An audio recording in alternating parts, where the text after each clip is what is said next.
Hello, I'm DelusionDispeller.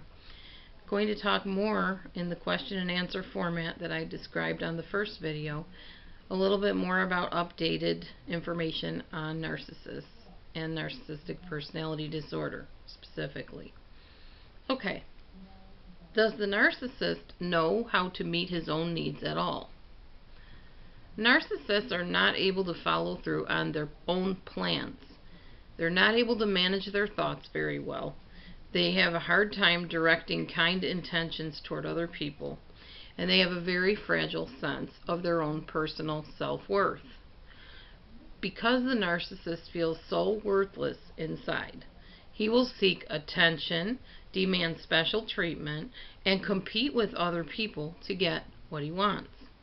This is a large part of what we call psychopathy, which is why a lot of people feel they have to figure out whether they're dealing with a sociopath, psychopath, or a narcissist.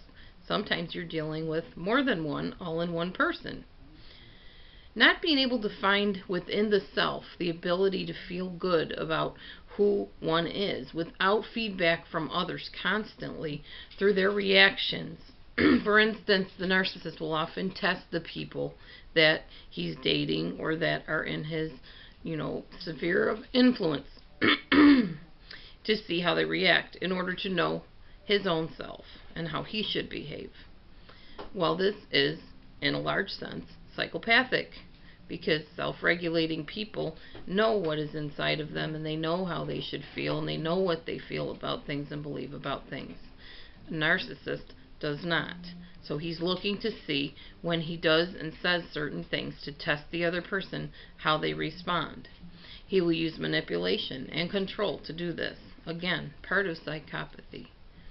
When a narcissist does or says certain things, he's expecting a certain response.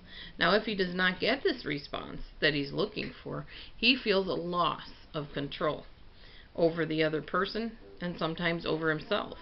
And therefore, he will react in pathological ways. We know this as a narcissistic injury, or we also call it the narcissistic rage that he exhibits from the narcissistic injury.